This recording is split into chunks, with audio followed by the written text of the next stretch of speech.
Olá, seja muito bem-vindo, bem-vinda a mais um ABCD ESG Sustentabilidade. Hoje meu convidado, Claudinei Elias, partner e CEO da Ambipar ESG.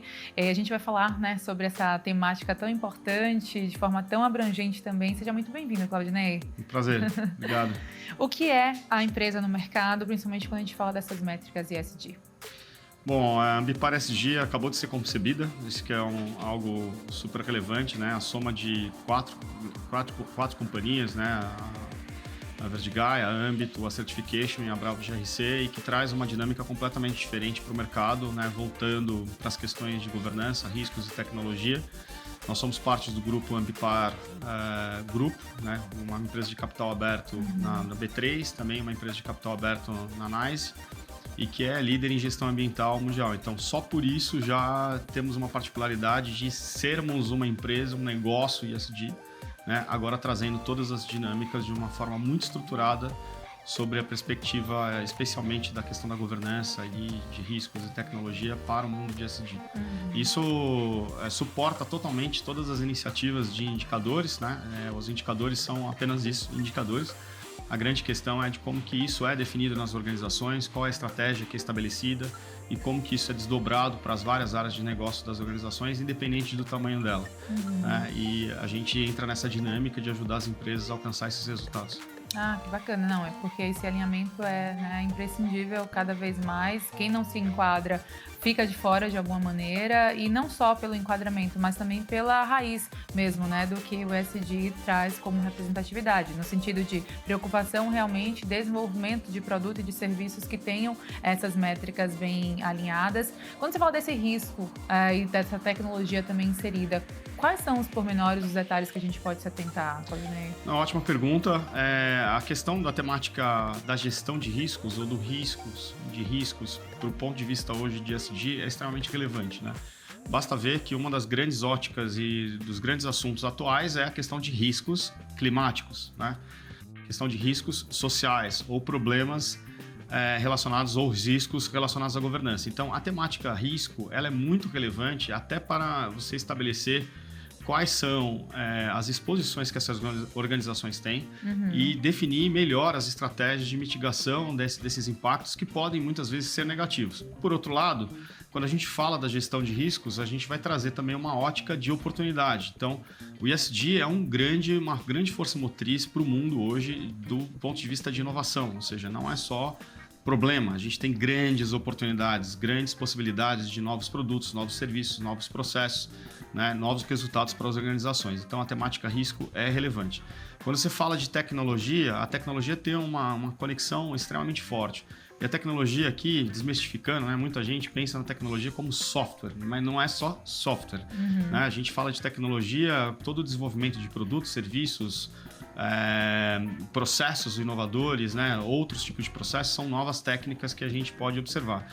E quando você observa a questão de ESG, você vê uma disseminação muito grande em relação a essas pautas e em relação a novos produtos e serviços, novas formas de fazer as coisas de uma forma diferente do que a gente fazia no passado, com melhores resultados, olhando para questões climáticas, olhando para questões, por exemplo, de circularidade e outras questões que são relevantes, né?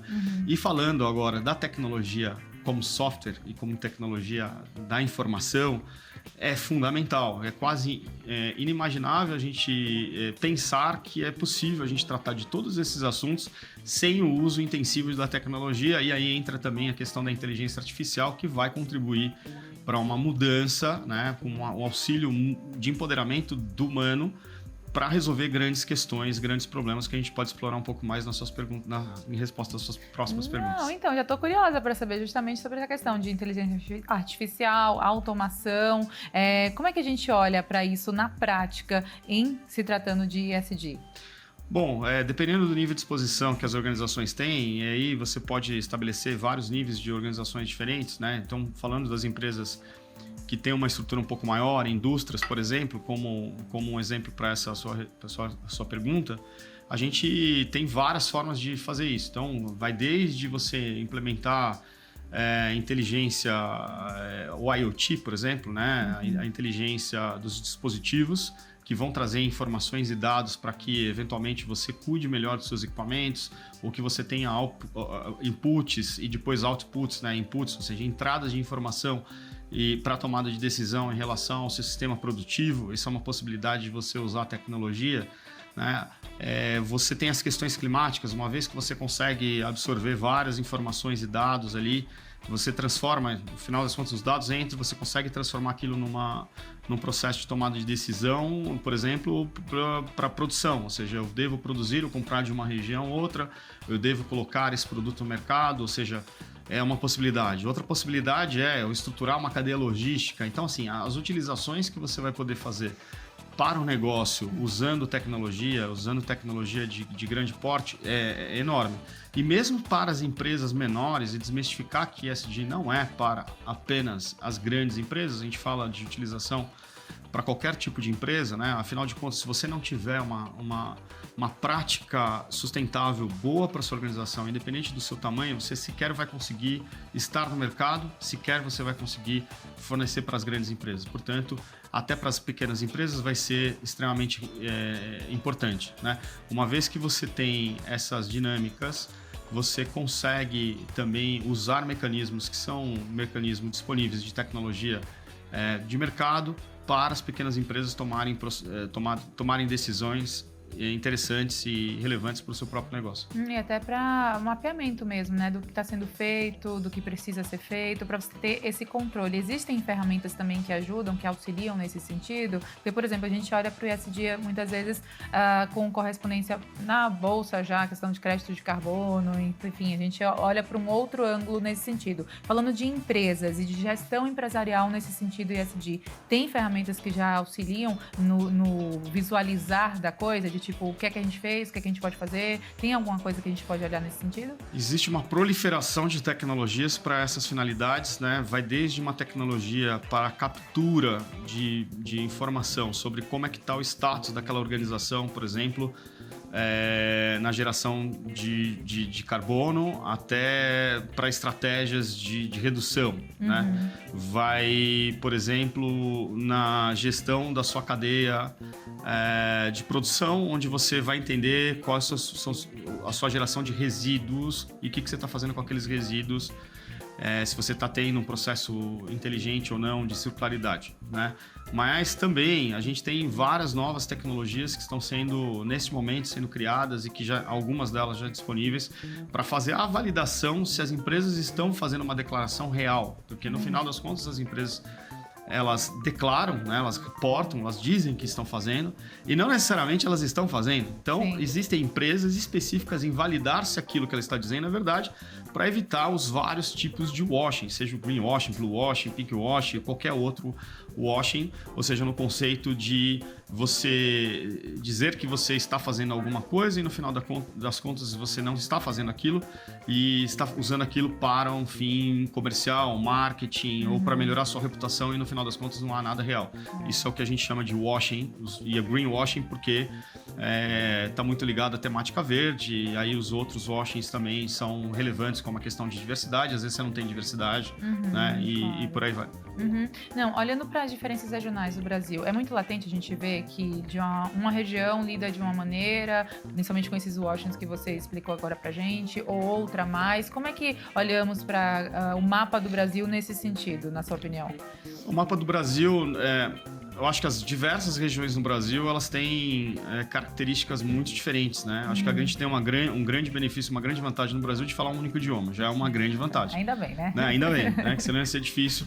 Há controvérsias, dependendo da região que você está, você pode dizer... Por exemplo, na Bahia, o meu sotaque aqui... Na Bahia eu já não sei, mineirense, os meus amigos mineiros, amo vocês.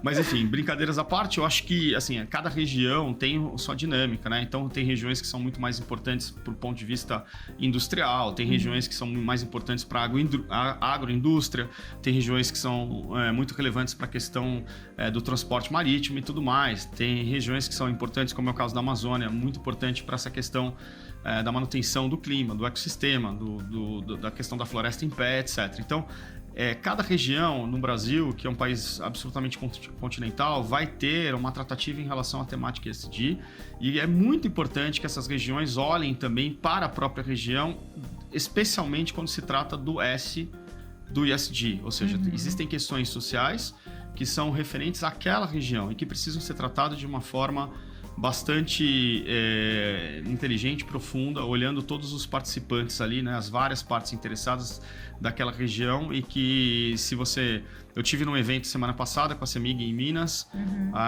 e que a gente estava falando basicamente do estado de Minas, né? E lá tem uma questão, por exemplo, muito bem tratada sobre a questão da geração de energia. Você eventualmente vai ter estado que não tem isso, né? Então acho que essa diferença das regiões que a gente tem no Brasil são bastante relevantes. Se a gente olha para a sustentabilidade, mas também para os outros parâmetros que o ESG traz, tipo gestão, questão da liderança, a figura, o papel dessa liderança verde também, de certa forma, Claudinei, que é muito importante para, né, você desencadear aí não só a mudança de mindset que é precisa, mas para atingir os colaboradores, enfim, os consumidores também daquele serviço ou produto que a empresa tem. Como é que a gente olha para essa ponta? Gestão, liderança e ESG? A liderança, eu diria que é absolutamente a questão mais importante sobre os aspectos ESG. Eu costumo dizer que o primeiro passo de uma liderança em relação às estratégias ligadas às questões de ESG é a questão da coragem, ou seja, esse líder ele precisa ter um pouco de coragem para iniciar esse processo, né? No final das contas, esse líder precisa também pensar que ele precisa se desenvolver internamente. Quem não lidera a si mesmo não lidera ninguém. Eu acho que o papel da liderança é fundamental. Ele precisa ter realmente uma questão de olhar o lado humano da coisa, olhar de uma forma muito objetiva o que aquela companhia precisa alcançar, o que ele, como líder, vai direcionar para a estratégia daquela companhia e depois desdobrar essas ações todas para dentro daquela organização. No final das contas, o que era a igreja no passado, né? O que era o governo em séculos passados, hoje é a empresa. Ou seja, a empresa tem realmente uma função social muito significativa, independente do seu tamanho, né? Basta ver como que as organizações hoje mexem com o mercado, o tamanho que essas organizações, muitas vezes as grandes organizações são maiores do que, às vezes, um PIB de um país. Sim. E elas têm uma responsabilidade. E quem dirige essas organizações são seus líderes. Sim. Se os líderes não tiverem realmente uma consciência, a ESG fica muito difícil. Eu costumo dizer que a ODS, né, quando a gente fala dos Objetivos de Desenvolvimento Sustentável, eu sou o conselheiro deliberativo do Instituto Capitalismo Consciente, e a gente sempre coloca que a ODS principal ela não existe, que é a zero, né? Que é a consciência, ou seja, se não houver consciência, não há mudança. Uma vez que não se reconhece algo, não tem como você praticar mudança sem essa mudança de consciência. Não, com certeza. E aí você falou da função social da empresa e também tem a questão do olhar humanizado sobre as organizações, né, da liderança cada vez mais horizontal também para essa aproximação com os seus colaboradores e desenvolvimento mais uniforme. A gente vai voltar nesse assunto e, obviamente, em outros já na volta do intervalo. Te convido a continuar por aqui. Claudinei Elias, volta comigo em instantes.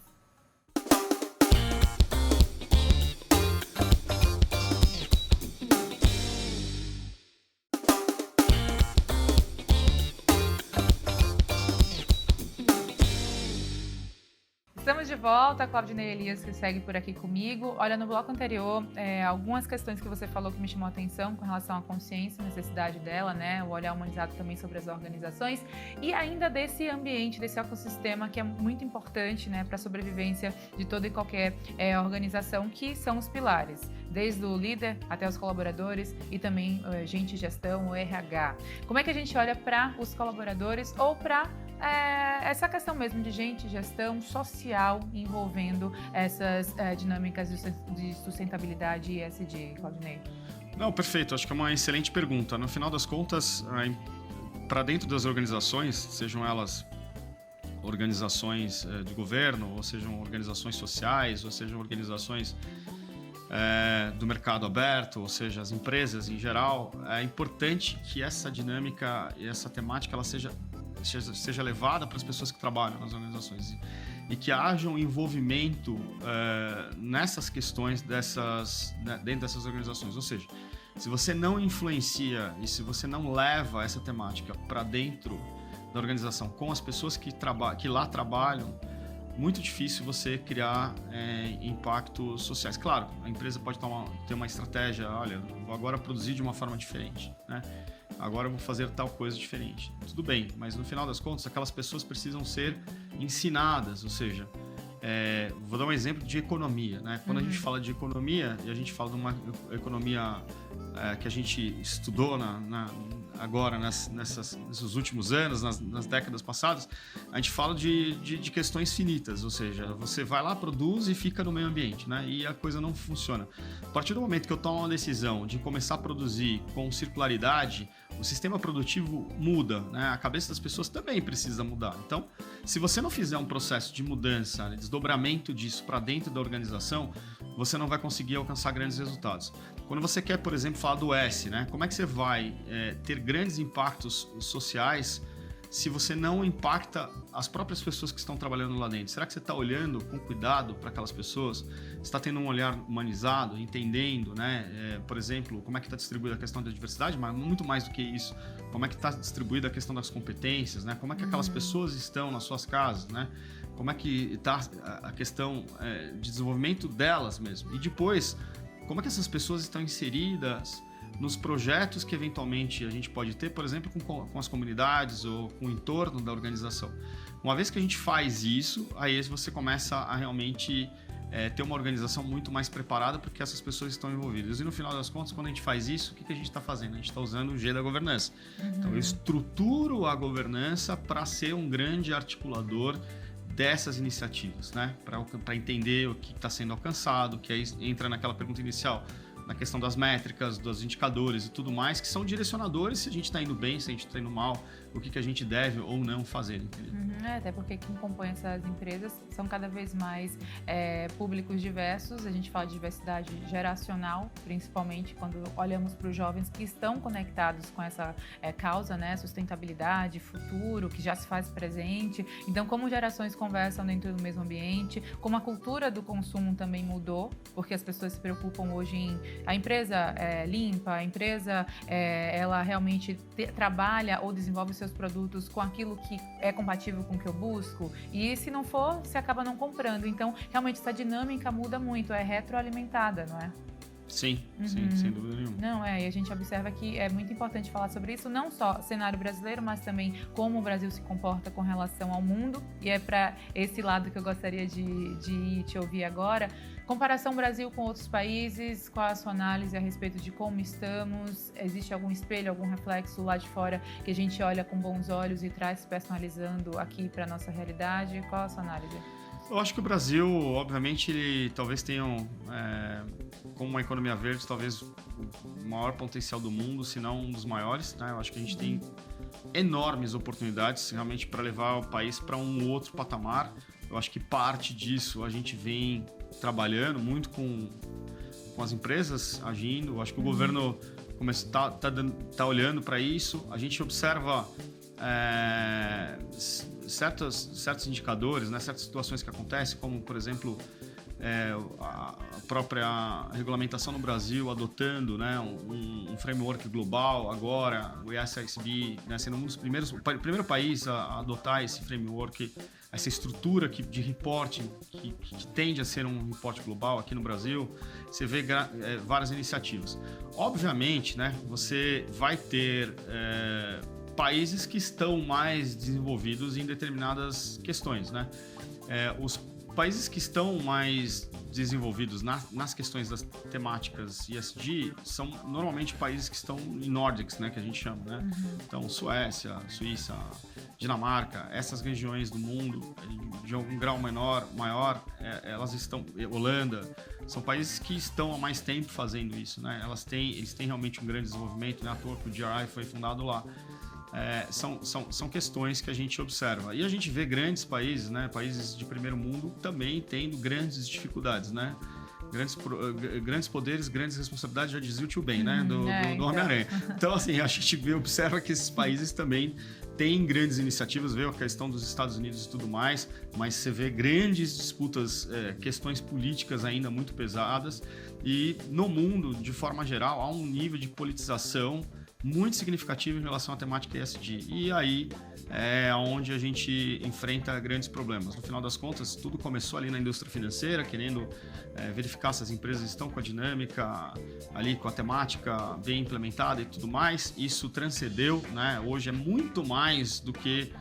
Para você que está ouvindo, quer dizer, não é uma questão apenas só de reporte financeiro, por causa que a indústria financeira fez isso, fez aquilo. Não, hoje isso transcendeu, é uma questão hoje da gente não olhar mais o planeta como um planeta B, C, D, ou seja, parece que a gente tem 5 planetas para gastar. Não, hoje a gente tem um planeta só até onde a gente sabe, né? Quem sabe Elon Musk, alguém descubra outros, mas por enquanto sabemos que só temos o planeta A, portanto não temos planeta B, ou seja... As temáticas estão exatamente trabalhando nessa questão para fazer com que a gente ainda consiga, né, evoluir como civilização e possa atingir outros resultados. No final das contas, os países têm uma participação muito relevante em relação a isso, seja para o mal ou para o bem, né? Ou seja, países que realmente poluem muito ou países que eventualmente desenvolveram melhores tecnologias, essas tecnologias elas precisam ir para outros países para que isso possa acontecer. No final, a gente tem que lembrar que a gente está dentro de um único globo, né? No mesmo lugar, né? É só a mesma coisa, a mesma casa. Todo mundo está na mesma casa, independente de onde você está nesse planeta, que não é nem tão grande assim.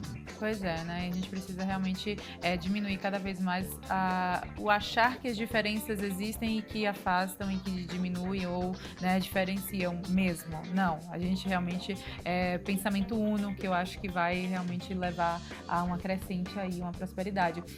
Agora, quando a gente olha para eventos, sei lá, desde a COP, não necessariamente só eles, mas demais eventos que possam engajar essa discussão, que possam levar países ou representantes deles a se encontrarem, a conversarem, a debaterem a respeito. O que é que a gente observa do saldo do que isso pode trazer? É realmente relevante? Contribui para que a temática seja cada vez mais debatida, ampliada, conhecida? Porque muita gente que eu já tive a oportunidade de conhecer ou conversar falou muito lá atrás, principalmente, sobre o desconhecido que assusta. A gente não sabe, ESG, o que? Será que só letrinha é modismo? Não, acho que cada vez mais é o trabalho de você desmistificar que não é um modismo, não é, Claudinei? É importante a gente debater sobre isso. Quais são os meios que você acha que são mais eficientes para conseguir levar para a ponta que mais precisa esse conhecimento? Como tudo na vida do ser humano, educação, né? Eu acho que a educação é a primeira questão, desmistificar acho que é importante, né? Agora, esses grandes eventos globais, como é o caso da COP, eles são de extrema importância porque são palcos de discussão, né? Você está lá para um fim, né? 10, 12 dias, em teoria com as mentes mais relevantes daquele setor e de vários setores de vários países e que estão lá para discutir a causa e chegar à conclusão de como que aquilo evoluiu. Historicamente, você tem anos que tem mais realmente situações que trouxeram instrumentos que realmente foram criados e que fazem grande diferença, como foi o caso das ODS, como o caso de 2015, por exemplo, o Acordo de Paris, aquela coisa toda. Mas tem anos que a gente vê pouca movimentação, a gente observa que não foi resolvido nada, como foi a última COP, ou seja, ok, todo mundo passou aqui, mas qual que é o tipo que saiu desse negócio aqui?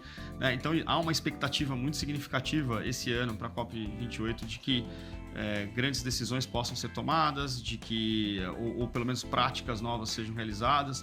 Uma COP que está sendo realizada no Oriente Médio, que olha que antagonismo, né? A gente fala de um lugar onde sobrevivem por conta de combustível fóssil, né? Então, há ali uma vontade de mudança, né? Isso a gente vem observando. Esses grandes palcos, essas grandes discussões, esses grandes eventos são de fundamental importância. Não é à toa que o Brasil está buscando, né, puxando o protagonismo para ir em 2025, enfim, ser palco aí da COP30 e daí conseguir, acho que ter essa grande oportunidade, né? Então vai depender muito desses eventos. E existem muitos eventos regionais, muitos eventos em certos países e até no próprio Brasil, né? A gente vê eventos que são relevantes aí. Não, com certeza. Sempre muito bem-vindos, né? Nesse sentido. Sim, acho que esses eventos, eu acho que são fundamentais, na realidade, né? Eu acho que são eventos que é um momento que você para, né? Vamos dar atenção para aquilo. E, de qualquer forma, isso pode vir a ser algo relevante. E que seja. Agora, olha, a gente já está quase no final do programa, passou tão rápido a nossa conversa, mas antes, suas dicas profissionais, mensagem final, fica à vontade para esse espaço.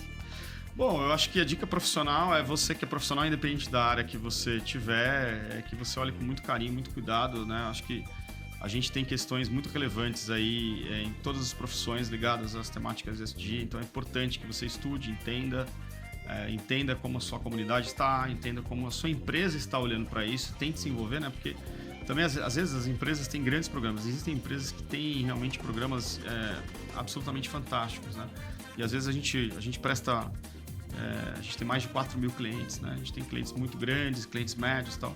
E a gente observa, às vezes, que a empresa tem a melhor intenção do mundo, faz tudo o que tinha que fazer, a melhor cartilha, a melhor prática. E às vezes tem alguém dentro da empresa reclamando sobre uma ótica. E assim, também tem um pouco de hipocrisia nisso, né? Que eu acho que isso precisa ser desmistificado. Então você, né, que está dentro dessa empresa, tente se engajar, né? Tente ver aquilo que está sendo feito. Acho que é importante.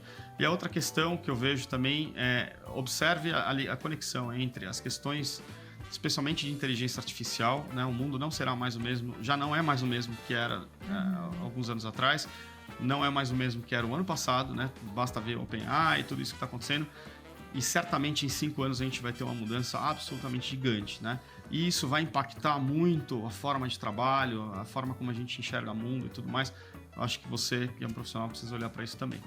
Fica a dica, então. Muito obrigada por compartilhar todo o conhecimento do trabalho realizado aqui no programa. Conte sempre com a gente. Até a próxima. Obrigado. Obrigada. E para você também que nos acompanha, muito obrigada sempre por sua companhia e audiência. Lembro que o programa também fica disponível no YouTube do canal Empreender. Até o próximo.